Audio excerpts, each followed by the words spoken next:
बृहस्पतिवार व्रत कथा। प्राचीन समय की बात है कि भारत में एक राजा राज्य करता था। वह बड़ा ही प्रतापी और दानी था। वह नित्य प्रतिदिन मंदिर में भगवत दर्शन करने जाता था। वह ब्राह्मणों और गुरु की सेवा किया करता था। उसके द्वार पर कोई भी याचक निराश होकर नहीं लौटता था। वह प्रत्येक गुरुवार को व्रत रखता और पूजा करता था। वह हर दिन गरीबों की सहायता करता था, परंतु ये सब बातें उसकी रानी को अच्छी नहीं लगती थी।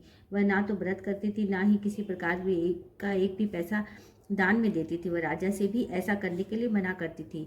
एक समय की बात है कि राजा शिकार खेलने के लिए चले गए। घर पर रानी उदासी थी। उस समय गुरु बृहस्पति साधु का रूप धारण करके राजा के दरवाजे पर भिक्षा मांगने आए।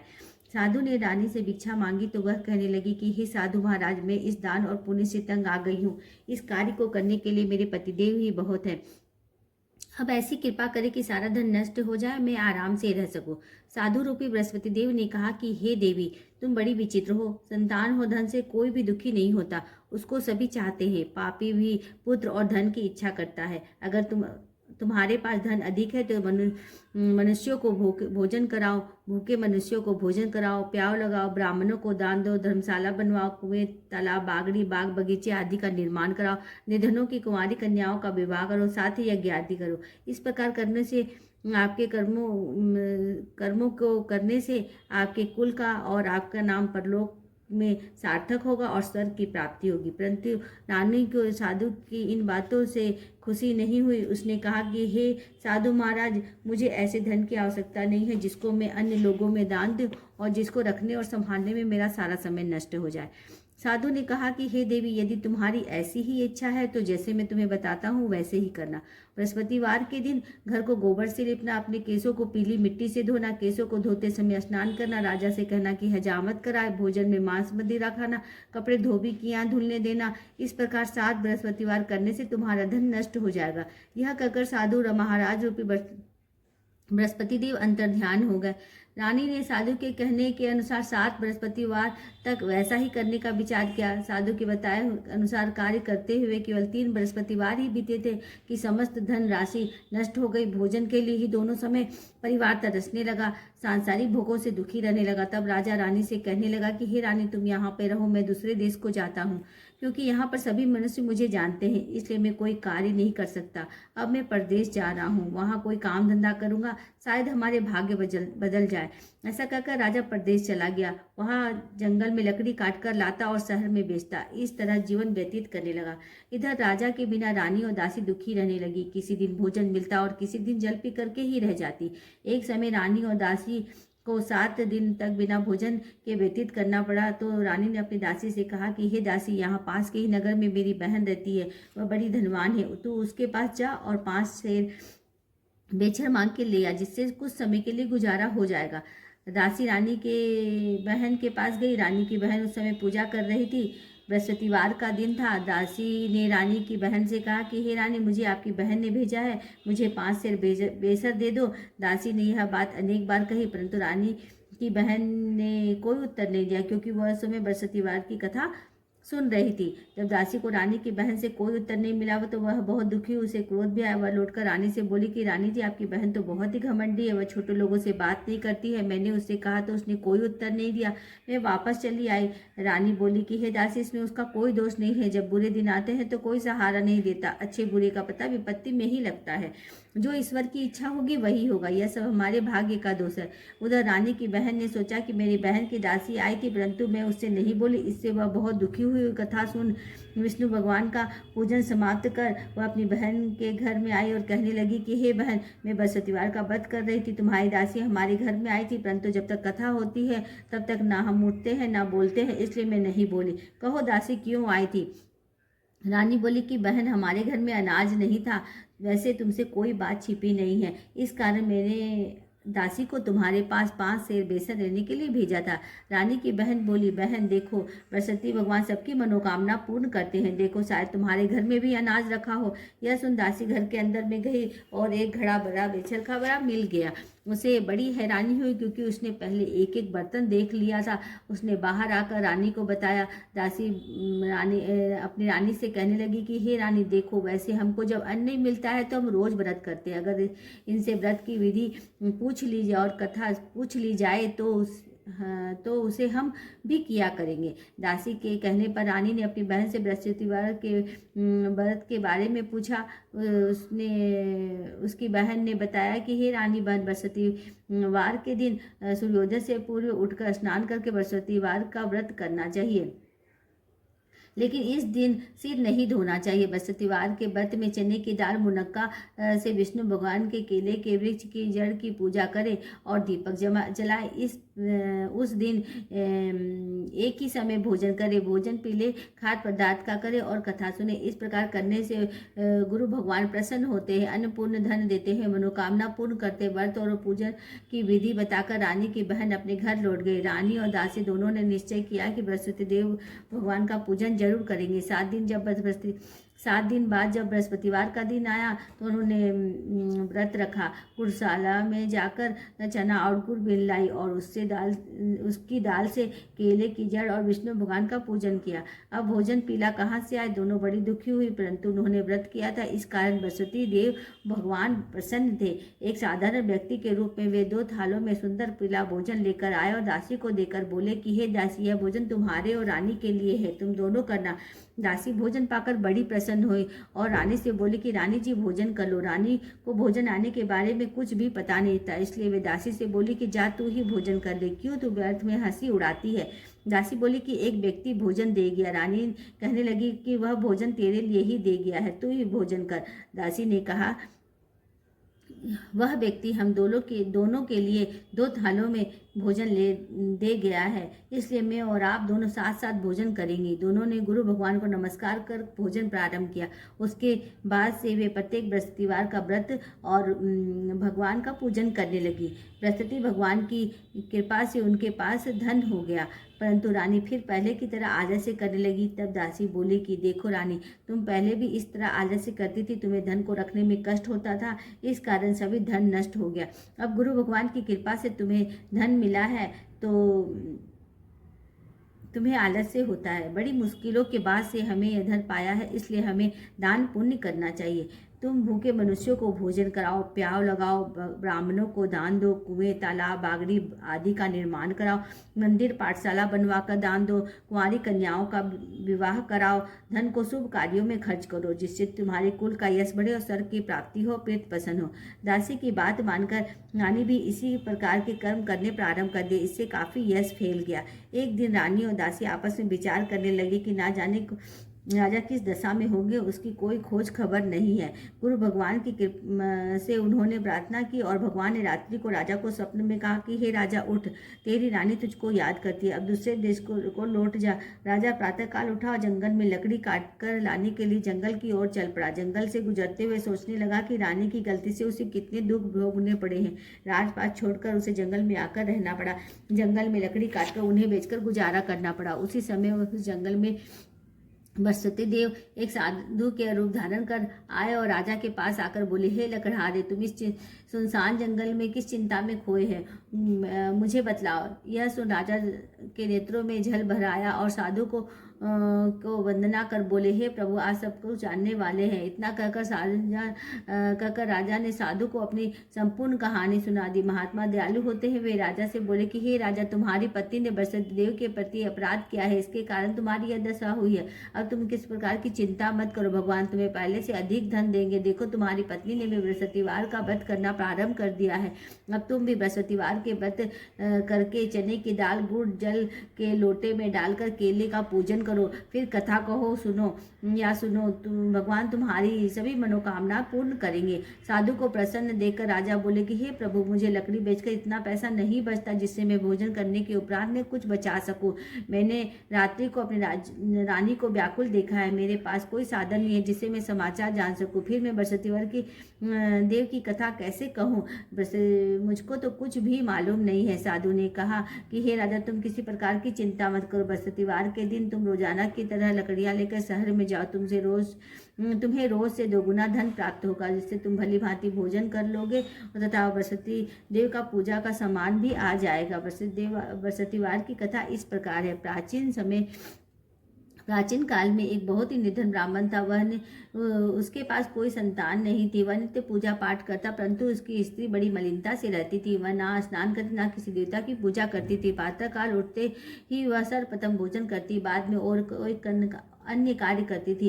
ब्राह्मण देवता बहुत दुखी होते थे, पति को बहुत समझाते, परंतु उसका कोई परिणाम नहीं निकलता था। भगवान की कृपा से ब्राह्मण की स्त्री की कन्या उत्पन्न हुई। वह कन्या अपने पिता के घर में बड़ी होने लगी। वह बालिका प्रातः स्नान करके विष्णु भगवान का जप करती। वह बचपन से ही बृहस्पतिवार का व्रत करने लगी। पूजा पाठ समाप्त कर स्कूल जाती और मुट्ठी में जौ भर कर ले जाती और पाठशाला जाने के मार्ग पर डालती जाती।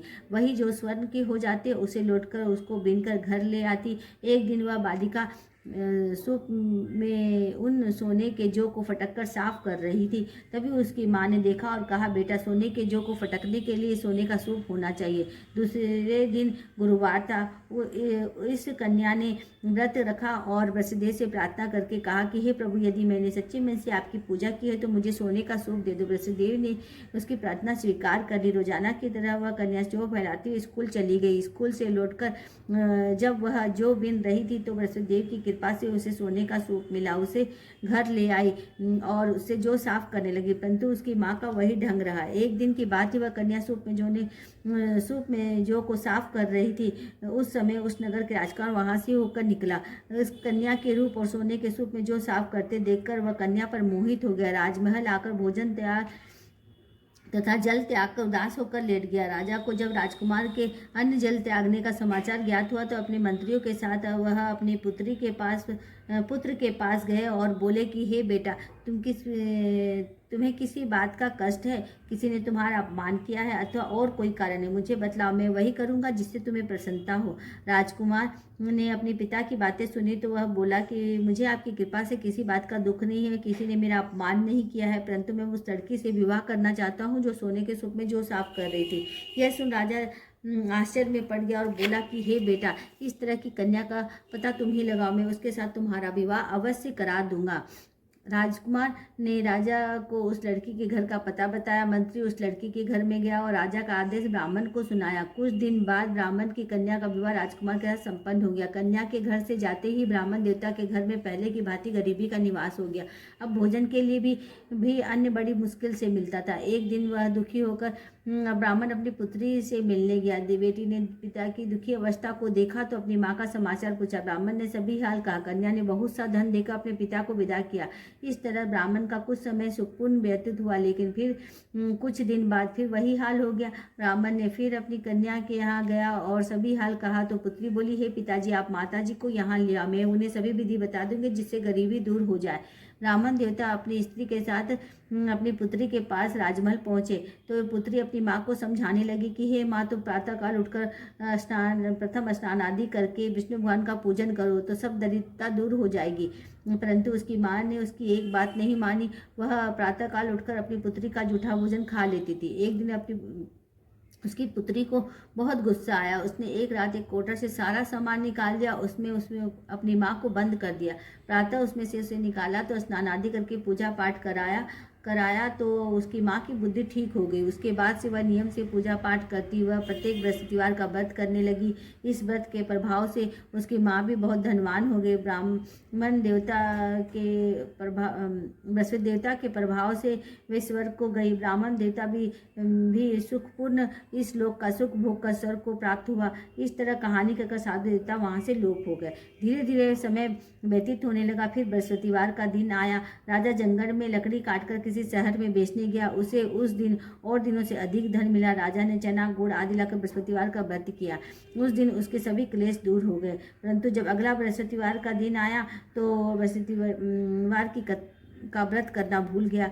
इस कारण बृहस्पति भगवान नाराज हो गए। उस दिन उस नगर के राजा ने विशाल यज्ञ का आयोजन किया और समस्त राज्य में घोषणा कर दी कि कोई भी मनुष्य अपने घर में भोजन न बनाए तथा आग भी न जलाए। समस्त लोग मेरे घर में भोजन करने आए। इस आज्ञा को जो न माने उसको फांसी की सजा दी जाएगी। राजा की आज्ञा अनुसार राज्य के सभी वासी राजा के भोज में सम्मिलित हुए, लेकिन लकड़हारा कुछ देर में पहुंचा। इसलिए राजा उसको अपने साथ महल में ले गया। जब राजा लकड़हारे को भोजन करा रहे थे तो रानी की दृष्टि उस खुट्टी पर पड़ी जिस पर उसका हार लटका हुआ था। उसे हार खुट्टी पर लटका हुआ दिखाई नहीं दिया। रानी को निश्चय हो गया कि मेरा हार इस लकड़हारे ने चुरा लिया है। उसी समय सैनिक को बुलाकर उसको जेल में डलवा दिया। जब लकड़हारा जेल खाने में गया तो दुखी होकर विचार करने लगा कि ना जाने कौन से पूर्वजन्म के कर्म से उसे दुख प्राप्त हुआ है, और उसी साधु को याद करना लगा जो जंगल में मिला था। तत्काल बृहस्पति देव साधु के रूप में प्रकट हो गए और उसकी दशा को देखकर कहने लगे कि अरे मूर्ख, तूने बृहस्पति देवता की कथा नहीं कही, इस कारण तुझे यह दुख प्राप्त हुआ है। अब चिंता मत कर, बृहस्पति देवता बृहस्पतिवार के दिन जेलखाने के दरवाजे पर 4 पैसे मिलेंगे। तू बृहस्पति देवता की पूजा करना और तो सभी तब तेरे सारे कष्ट दूर हो जाएंगे। अगले बृहस्पतिवार के बार उसे जेल के द्वार पर 4 पैसे मिले। राजा ने पूजा का सामान मंगाया, कथा कही और प्रसाद बांटा। उसी रात्रि को बृहस्पतिदेव ने उस नगर के राजा को स्वप्न में कहा कि हे राजा, तूने जिस आदमी को जेलखाने में बंद किया है वह निर्दोष है, वह राजा, उसे छोड़ दो। रानी का हार उसी खुट्टी पर लटका हुआ, अगर तू ऐसा नहीं करेगा तेरा राज्य नष्ट कर दूंगा। राजा प्रातःकाल उठा और खुट्टी पर हाथ टंगा देखकर लकड़हारे को बुलाकर क्षमा मांगी और राजा का योग्य वस्त्र आभूषण भेंट कर उसे विदा किया। गुरुदेव की आज्ञा अनुसार राजा अपने नगर को चल दिया। राजा को जब नगर के निकट पहुंचा तो उसे बड़ा ही आश्चर्य हुआ। नगर में पहले से अधिक बाग, तालाब, कुएं, बहुत सी धर्मशालाएं, मंदिर आदि बने हुए थे। राजा ने पूछा कि किसके बाग और धर्मशाला है। तब नगर के सभी लोग कहने लगे कि यह रानी द्वारा बनाए गए हैं। राजा को आश्चर्य हुआ और गुस्सा भी आया। जब रानी ने खबर सुनी कि राजा आ रहे हैं तो अपनी दासी से कहा कि हे दासी, देख राजा हमको कितनी बुरी हालत में छोड़कर गए थे, वे हमारी ऐसी हालत देखकर लौट ना जाए, इसलिए तू दरवाजे पर खड़ी हो जा। रानी की आज्ञा अनुसार दासी दरवाजे पर खड़ी हो गई। जब राजा आए तो उन्होंने अपने साथ महल में लिवा लाई। जब राजा ने क्रोध करके अपनी तलवार निकाली और पूछने लगा, बताओ यह सब धन तुम्हें कैसे प्राप्त हुआ है। तब रानी ने बताया कि हमें यह सब धन बृहस्पति देवता के व्रत के प्रभाव से प्राप्त हुआ है। राजा ने तब निश्चय किया कि 7 रोज बाद तो सभी बृहस्पति देवता की पूजा करते हैं, परंतु मैं रोजाना दिन में 3 बार कथा कहूँगा और रोज व्रत किया करूँगा। हर समय राजा के दुपट्टे में चने की दाल बंधी रहती और दिन में 3 बार वह कथा कहता। एक रोज राजा ने विचार किया, चलो अपनी बहन के यहाँ हो आए।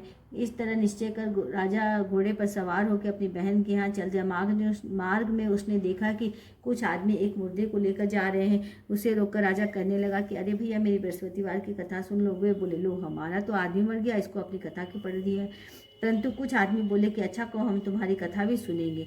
राजा ने दाल निकाली और कथा कहनी शुरू कर दी। जब कथा आधी हुई तो मुर्दा हिलने लगा। जब कथा समाप्त हुई तो राम राम करते हुए मुर्दा खड़ा हो गया। राजा आगे बढ़ा, उसे चलते चलते शाम हो गई। आगे मार्ग में उसे एक किसान खेत में हल चलाता मिला। राजा उससे बोला कि अरे भैया, मेरी बृहस्पतिवार की कथा सुन लो। किसान बोला कि जब तक मैं तेरी कथा सुनूंगा तब तक 4 हेवैया जोत लूंगा, जा अपनी कथा किसी और को सुनाना। राजा आगे चलने लगा। राजा के हटते ही बैल पछाड़ खा के गिर गए और किसान के पेट में बहुत जोर सा दर्द होने लगा। उसी समय किसान की पत्नी रोटी लेकर आए। उसने जब यह देखा तो अपने पुत्र से सभी हाल पूछा। बेटे ने सभी हाल बता दिया। बुढ़िया दौड़ी दौड़ी घुड़सवार के पास गई और बोली कि मैं तेरी कथा सुनूंगी, तू अपनी कथा मेरे खेत पे चलकर कहना। राजा ने लौटकर बुढ़िया के खेत पे जाकर कथा कही। उसने जिसके सुनते ही बैल खड़े हो गए और किसान के पेट का दर्द भी बंद हो गया। राजा अपनी बहन के घर पहुंच गया। बहन ने भाई की बहुत मेहनतानी की।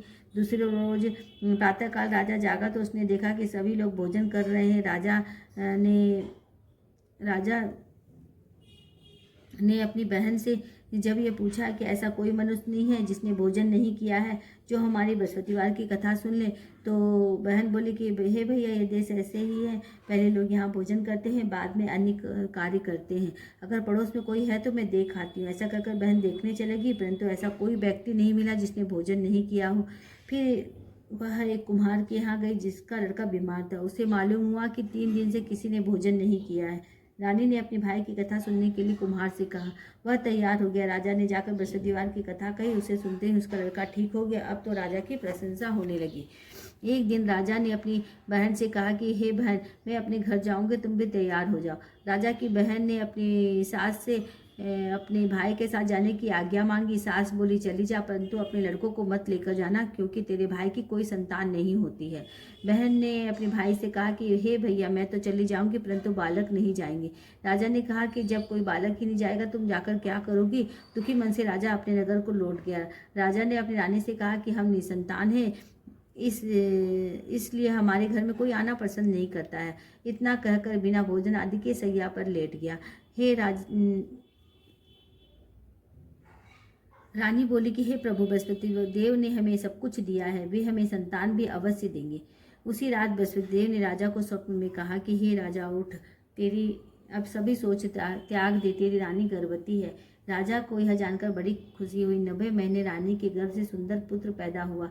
जब राजा की बहन ने यह शुभ समाचार सुना तो बहुत खुश हुई। बधाई लेके अपने भाई के पास आई। रानी ने कहा कि घोड़ा चढ़कर नहीं आई, गधा चढ़कर आई है।